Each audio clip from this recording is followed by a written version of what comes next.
Happy New Year. Happy New Year to all of you. Thank you so much for joining us as we're kicking off our new series, Better For It. And in fact, before I jump in, I want us to begin with a cheer for 2021. Hey, 2020 is over, y'all. So give it to me, whether it's your woohoo or your applause or your hallelujah, whatever it is, on three, wherever you are watching on that couch. Come on, I see you. Give it to me, just a cheer for 2021. You ready? 1, 2, 3. Woo! 2020 is over. Seriously though, have you ever been more excited to say goodbye to a year than 2020? 2020 was a difficult year. It was a turbulent year, a painful year, a polarizing year. In many ways, a transformative year. For some people, maybe transformative for the better. For many, not so much so. But I think wherever you're at, collectively, we are all hoping for something better in 2021. Personally, nationally, in our communities, something better in 2021. So it's just like, hey, let's put 2020 behind us, like leave that in the dust of time and get on with whatever the next normal is going to be, whatever and whenever that is. And I think we're all eager for some things, eager to get back to gyms, eager to get back to restaurants, eager for kids to get back into school, eager for sports to return, eager to be able to come back to church indoors and sing without masks and without fear. I mean, I think we're all eager for certain things to return. But in moments like this, I believe it's easy to fall into a common myth, to believe a common myth, and it's existing all the time around us, but at times like this, maybe even more prevalent. I call it the win-then myth. And the win myth goes like this: when things get better, then I'll be better. Like when things get better, when circumstances change, when circumstances get better, then I will be better. Like if this situation could change, then I would change. I would be better. If I could just get out of Southern California, then all of the things that are wrong with my life would change and be better. In fact, in recovery circles, this is sometimes called pulling a geographic. It's like if my geography changed, then I would be a better person. When I get married, then I'll change this habit or this behavior. When I get more money, then I'll be more generous. It's the win-then myth. But here's the thing. Changes in our circumstances almost never result in a change in our character. Changes in our circumstances don't result in changes of character. Changes in our choices result in changes of character. Changes in our choices result in changes of character.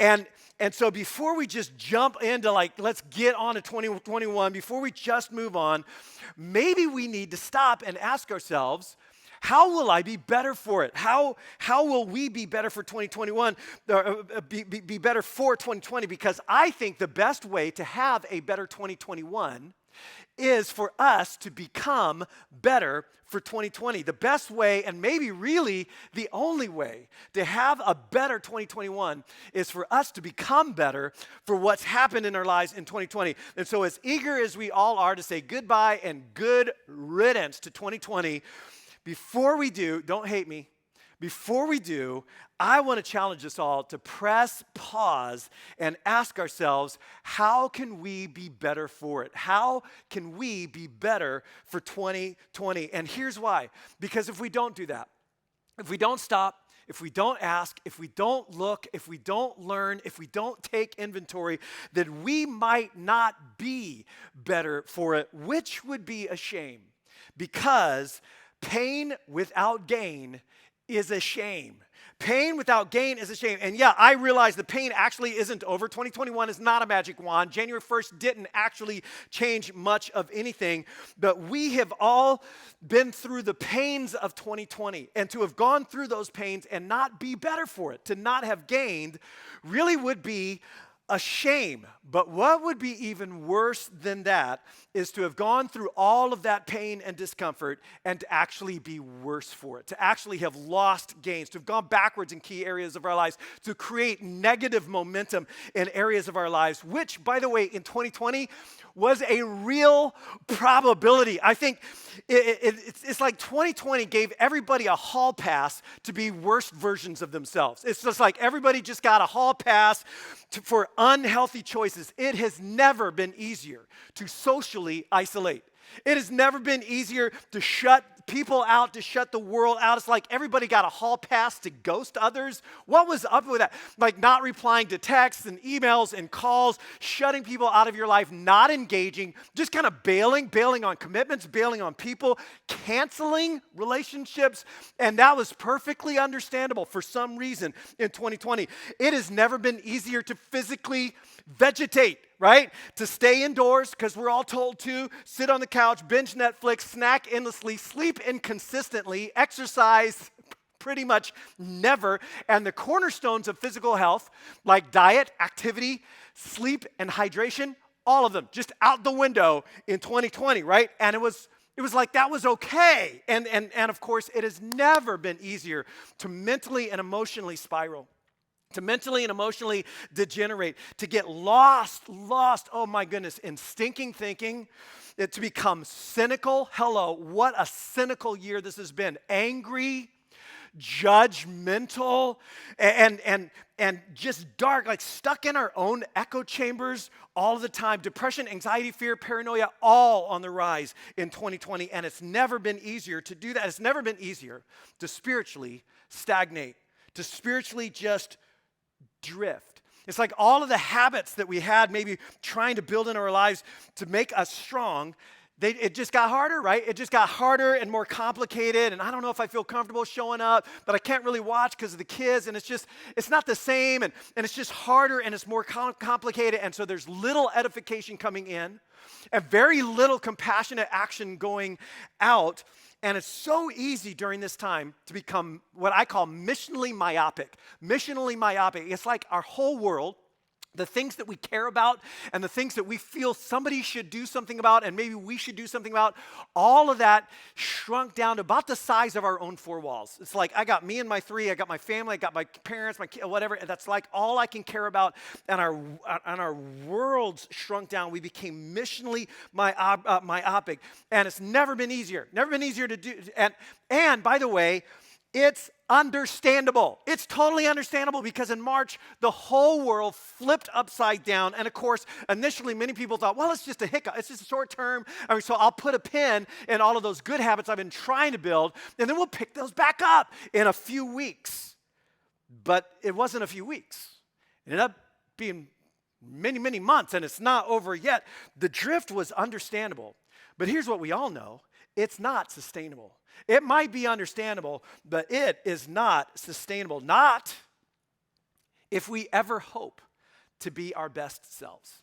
Not if we have any hope to be the better versions of ourselves, and certainly not for those of us who call ourselves followers of Jesus. Not if we ever intend to love the Lord our God with all of our heart and all of our soul and all of our mind and all of our strength. It's not sustainable. And so you've probably heard the saying, never let a good thing go to waste. That's a good saying. It's true. Never let a good thing go to waste.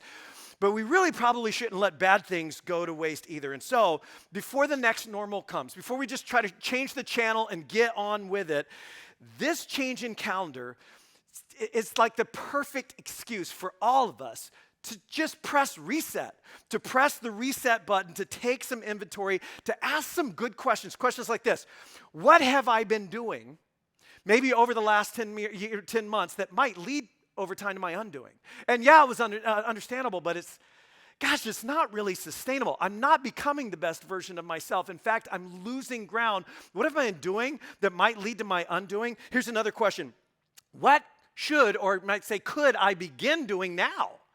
That I perhaps should have been doing all along. What could I begin doing now that maybe I should have been doing it all along, but I can't wait, and I will not wait for things to change. I'm going to begin changing before things change. Maybe the most basic question is simply this: how will I be better for 2020? How will I be better for it? Because the changes that we all hope to see in 2021, and I am right there, the changes that we all hope to see in 2021 will not make us better people. They won't make us better people. They won't make us spiritually healthier or physically healthier or relationally healthier. We will be better because of the choices and the responses that we make now, in spite of, or maybe even because of, the painful circumstances that we have found ourselves in. Now, I am really excited. I'm so excited for this series because to get at all of this and to unpack all of this over the next 4 weeks, we're going to take an extended look at a character study or a case study, if you will, of becoming better through pain and hardship and trial and crisis and tragedy and injustice. It's a famous, famous story found in the Hebrew Scriptures, what we sometimes call the Old Testament, and it's the story of a man whose circumstances were so bad. His circumstances were so bad that pretty much it removes from most of our lives any yeah but. Like, you've heard somebody's story and like they overcame, but you got a worse story, so you're like, yeah, but. And this guy takes our yeah buts away because his circumstances were so bad, circumstances that he did not choose and did not deserve. And today we're really just setting the story up. This is chapter 1 of the story, if you will. We're going to set the story up, but we're actually going to begin first at the very end of the story and at the end of the hero's life and a statement that the hero of the story makes. And as I read this statement, as we tell this story, for some of you, you'll know the story because it's a famous, famous story. Movies and Broadway musicals have been written about this story. And if you know how the story ends, how it resolves, I want to challenge you. I want to encourage you not to just immediately fast forward in your minds to how the story ends and how it resolves itself, and thereby miss how it unfolds day after day after day over many, many years in this person's life as they make decision after decision, not knowing how their story will resolve. But it's at the end now, after enduring this horrific turns of events, that the hero of the story says this: "You intended to harm me." Literally, the phrase is, "You intended evil against me." And the you here in this statement, the you is the power brokers. He's talking to a group of men who had much more power at the time than the hero did, who had all of the odds in their favor and evil in their hearts, and they created circumstances. They created a set of circumstances that normally are the kinds of circumstances that turn victims into perpetrators. You've heard the saying, hurt people hurt people. And they created the kind of hurt, I mean deep, deep hurt, that would normally have turned the hurt person into the kind of person that just hurts everybody else. And again, we would be inclined to give him a hall pass. It's like, yeah, if you knew what that guy had been through, you would totally understand why he behaves the way he does. But not this time, and not this guy. And he responds this way. He says, "You intended to harm me. You intended evil against me, but God intended it for good." God intended it for good, and it's God's intentions. It's God's intentions, and this man's stunning, unexpected attunement to God's intentions and his responses, which we'll see over the course of the next 4 weeks, in light of his awareness of God's intentions. Responses, by the way, none of which at the time seemed even slightly significant or transformative or helpful in any way. In fact, the choices he made often seemed to backfire and leave him worse than before. But when all taken together, they ended up being critical for the unfolding of God's redemptive plan, not just for his life or his family's life, but for the entire world, in fact, for our lives as well. Now, you may know the story, but here is the context, the backstory, if you will, to one of the greatest stories ever told. It's about 2000 BC when God waded into the mess of this world and called a man named Abraham or Abram. And God made a promise to this man from ancient Iraq, what was then called the region of Ur. And God says to him, "Abram, I want you to leave everything. I want you to leave the land that you know, everyone and everything that you know, and I want you to go to a place that I will show you." Which I love that line. It's like, I'll just tell you when we get there, but you start walking. And then he says this: "I will make you a great nation." That's an amazing thing. "And I will bless you." But then he says this: "And through you, I will bless every nation, all of the nations, all of the ethnicities, all of the peoples of this earth. I will bless them through you, Abraham." Well, Abraham eventually has a son. Actually, he has many sons, if you know the song, Father Abraham. But he has one son who's called the son of the promise, and his name is Isaac. And then Isaac has two sons, one of which is named Jacob. And Jacob ends up with a nickname Israel. And if you recognize that name, it's because this is the guy that nation is named after. The name Israel means wrestles with God. And so Mr. Wrestles with God then has 12 sons. 12 sons who end up becoming the 12 tribes of the nation of Israel. But the entire future, the entire enterprise, the entire future of all of these families and of this nation, and to a real extent, our future as well, is going to hang on the choices and responses of one of those 12 sons, son number 11, named Joseph. And Joseph has a superpower. Joseph has a superpower that you actually have as well. And I am going to reveal to you what that superpower is next week. Do not miss week 2 of the series. But the story opens with teenager Joseph, who is not at all very smart or wise. Here's how the story opens. Genesis chapter 37. Joseph, a young man of 17, was tending the flocks with his brothers. His family were shepherds. They actually had very large herds, and 12 sons was very helpful. And so he's tending the flocks with his brothers, the sons of Bilhah and the sons of Zilpah, which were 2 of his dad's 4 wives. So you're already going to get a sense of how this is going to go. And he brought their father a bad report about them. And that's how the story actually begins. It's like the writer's just giving us a little bit of context, a little sense of the family dynamic, a little sense of the family dysfunction, and that apparently as a teenager, Joe is the kind of kid who narcs on his brothers. But there's more. There is a lot more. Now, Israel, Mr. Wrestles with God, a.k.a. Jacob, loved Joseph more than his other sons because he had been born to him in his old age, and he made this ornate robe for him, sometimes called the coat of many colors or the Technicolor dream coat. That is this Joseph. And when his brothers saw that, when they saw that his father loved him more than them, they hated him. They couldn't even speak a kind word for them. And the robe for these brothers became this lasting visual symbol of their rejection and their pain. And of course, Joseph loves the robe. He wears it all the time. It makes him feel special. He loves it, but every time he wears it, it is a slap in the face to his brothers. And Joseph is apparently not attuned to that fact. But Joseph not only wore the robe, Joseph dreamt big dreams. Joseph has dreams of greatness, dreams of grandeur, very vivid dreams. And you would think that maybe he would have the common sense to keep his dreams to himself. He doesn't. And so he has a dream one night. Next morning, Joseph walks into the kitchen, and his brothers, they turn away from him. They move to other parts of the room. They cast sideways glances at him. They don't like the guy. But Joe can't read the signs, apparently. He has what psychiatrists call dyssemia. Dys for difficulty, semia for signs or signals. He has difficulty picking up the signals. It's like dyssemia is color blindness or tone deafness for emotions, and Joseph is emotionally tone deaf. Can't read the room. And so he walks in the kitchen. He's like, brothers, good morning, brothers. Gather around. I have a story. Oh, Judah, I see you trying to speak. No, you're going to want to hear this. Come on, lean in, guys. I had a dream. Let me tell you my dream. We were binding sheaves of grain. It was harvest time. We were out in the field when suddenly my sheaf rose and stood upright while your sheaves gathered around mine and bowed down. You get it? Guys, do you get it? You get it? One day I will rule over you, and you will bow down to me. Isn't that awesome? Like high fives all around. Aren't you happy for me? They weren't.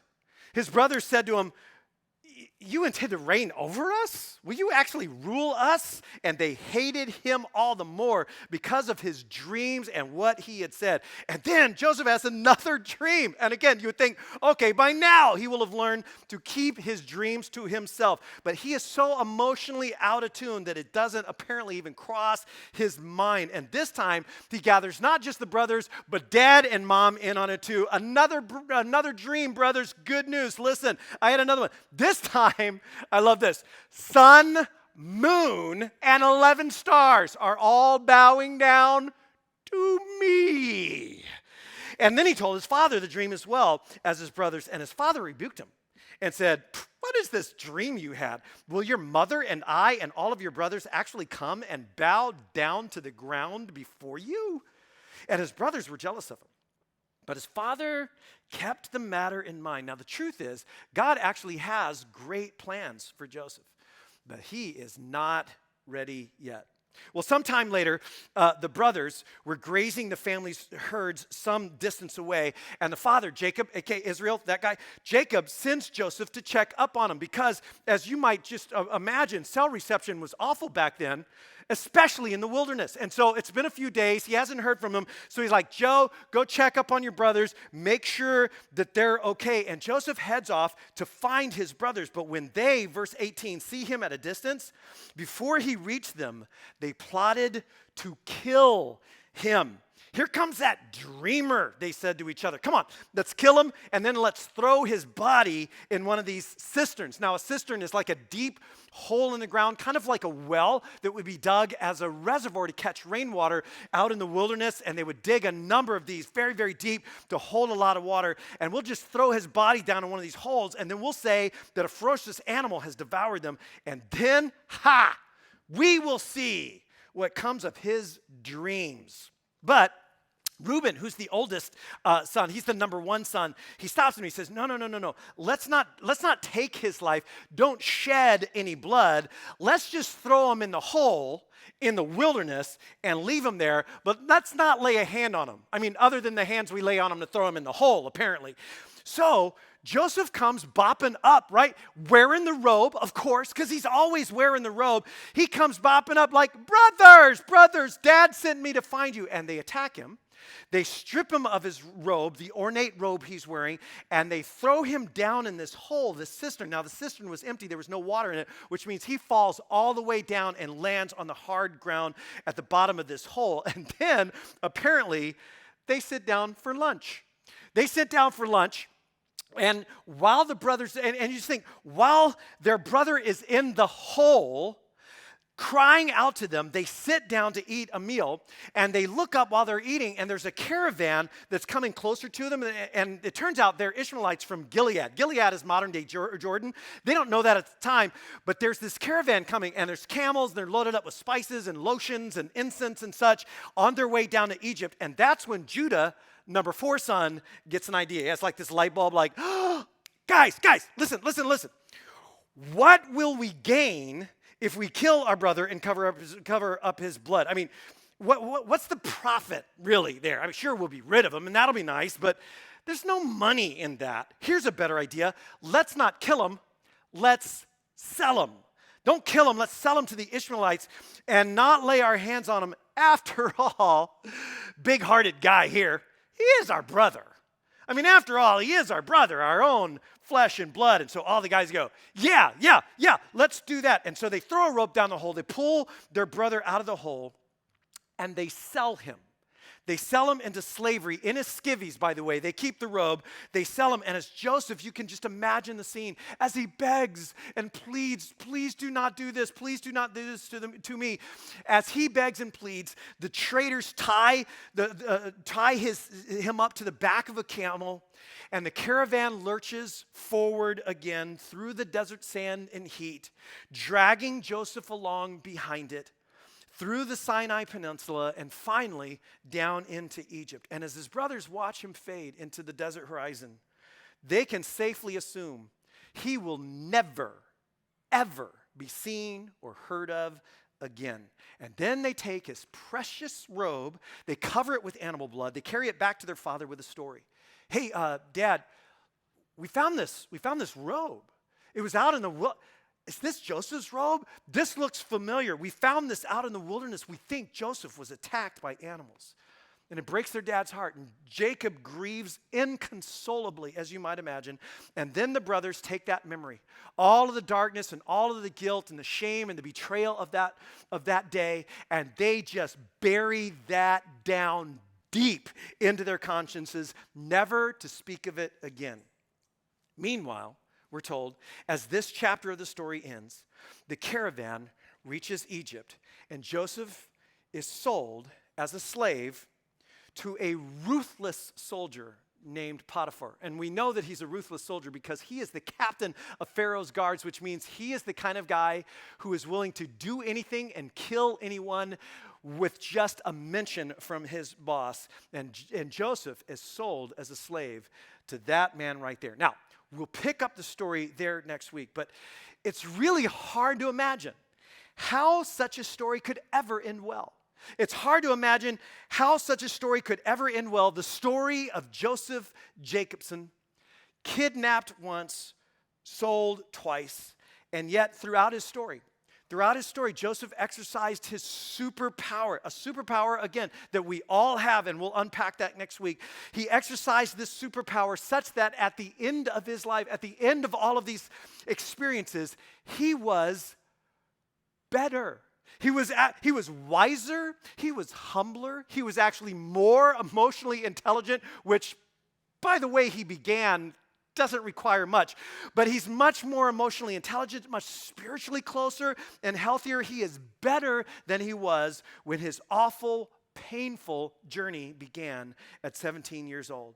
And at the end, it's at the end of that story that he makes that statement that we began with, that statement that reflects a mindset towards crisis, towards calamity, towards tragedy, towards injustice, a mindset towards crisis that I think is essential for becoming better in a crisis. And it's a statement that he actually makes to his brothers, the men who are responsible for all of his pain and loss in life. You intended this for evil against me. I know that. I know you intended evil, and I know it was against me, but God had another plan. God wanted something else. He intended it for good. In other words, there was something that God was doing. While you were doing evil to me, there was something that God was doing, something good in spite of, and in fact, actually because of the evil that you intended. And I think this is the phrase that was quite possibly in the back of the mind of a brilliant Jewish rabbi who many, many generations later would pen these famous words. And we know, he would say, that in all things, God works for the good of those who love him, who are called according to his purpose. In other words, there are things in this world that are not good. There are things in your life that are not good. There are things that happen to you and happen around you that are not good, but God is. But God actually is good, and he's always up to something. And because he's good, he's always up to something good in us and through us, and this is key, but not automatically. It's not always, and it's not automatically because, and here's why I say that, between our pain and God's unceasing ability to bring great gain stands our mindset and our choices and our willingness. Between our pain and that gain that God wants to bring about, there's our mindset. It's the mindset that Joseph had, this mindset that God intends something. He's up to something. I can't see it. I can't even imagine it at this moment. But I am going to live as if it's true. I'm going to make choices as if it's true. And I am going to willingly cooperate with whatever he is up to. That between our pain and that gain, there's our mindset and our choices and our willingness, including, by the way, this year, and including this pain. And therein lies our superpower. Therein lies your superpower, an ability that you have that will ensure that everything that happens to you leaves you better. And like Joseph, as we're going to see throughout this series, you have no idea what hangs in the balance. You have no idea how many people hang in the balance, who might be hanging in the balance of your willingness to see what God will do in and through your life in the middle of life's most difficult moments. But that's next week. Let me end this week with 3 questions. Just 3 questions to get us thinking, maybe 3 questions to discuss. Maybe you're in a small group and you can throw these out, or maybe just to discuss with the people that you're watching with right now, to discuss in the car ride on the way home. 3 questions to get us thinking. And by the way, these questions are on the app and they're on the notes as well. But here's the questions right here. Here's the first question. This is a great question just to chew on. As we begin a new year, where have you experienced the most drift this past year? Because we probably all experienced some drift in certain key aspects of our lives. Where did you perhaps experience the most drift relationally, physically, mental, emotionally? Have you found yourself spiraling spiritually, something other than that, where you would say, not only am I not where I wanted to be at the end of 2020, but I don't even think I am where I was at the beginning of 2020. I think I'm actually worse for this year. I'm worse for it. And I've allowed this season to become an excuse for negative momentum in some or more key aspects of my life. Where would you say you've experienced the most drift this year? And then here's the second question. Is there anything that you could have been doing that would have left you better in that area? And there are certain things that we couldn't have done this year, and that's true. But what could I have been doing? Is there anything I could have been doing that would have left me better in that area? And then maybe the most important one, question number 3, what can you begin doing now? Even though this isn't over yet, what can you begin doing now that will ensure that you will be better for it in 2021? Let's not miss this opportunity. Let's not miss this opportunity to have our character to grow, have our resilience strengthened, have our relational network deepened, have our spiritual lives grow healthier and more connected. Let's not miss an opportunity to do that. And we will get through this. Absolutely, we will get through this, and 2020 will be a distant memory at some time. But let's not settle for just getting through it. Let's determine that we will be better for it. And please, please, please join us next week for part 2 of Better For It. Let me close this in prayer. Heavenly Father, I always feel this way at the start of a new year. Thanks for a new year. Thanks for the excuse that gives us to take a look at our lives and address some things that you've probably wanted to address for the last 364 days. And it just gives us that excuse to do that. Thank you that your mercies are new every day. Every morning is an opportunity to start fresh in your grace and in your mercy. And so I just want to pray for every single one of us listening, gathered here, watching online. I pray that we would not miss this opportunity. I pray that we would not let it pass. I pray that I would not let it pass, to be honest with ourselves, to take some inventory, and most importantly, to grow, to allow you to work your good in and through our lives in this next year, in 2021. Thank you that is what you were already so eager to do. And we pray that in Jesus' name. Amen. Well, hey, before you tune out or before you leave, again, as Lyle said earlier, we'd love to get that Connect card from you. Just take a moment right now, wherever you're watching from, pull out the app, go online, and let us know if you're in the room. You can use one of those cards that's sitting right next to you. And by the way, if you don't already have the app, this is like the perfect time to download it as we kick off this new year with these 31 days of prayer. So download the app and then engage this. Make sure you have notifications turned on day after day after day. And it's not only 31 days of prayer. It could be called equally well Terra Nova's 31 days of awareness. Because over these 31 days, especially if you become a little missionally myopic, you will be exposed to many of the partnerships that we hold dearest, to some wonderful, wonderful people and things happening in the world around us. And so take these 31 days, pray, engage with this. And of course, while you're on the app, it is the easiest way really to continue to give to Terra Nova. As Lyle mentioned earlier, the generosity coming towards the end of this year was just so amazing. We're excited to bring that into this next year and continue just being generous to the folks who need it most.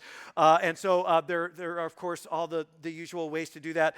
And then we will see you next week. Guys, don't forget, next this coming Saturday, the 9th, outside in the parking lot, our grab-and-go breakfast burrito, men's breakfast, the first men's breakfast we've had since COVID began. Don't miss that. And then join us next weekend for part 2 of Better For It. God bless you guys. Thank you so much for joining us.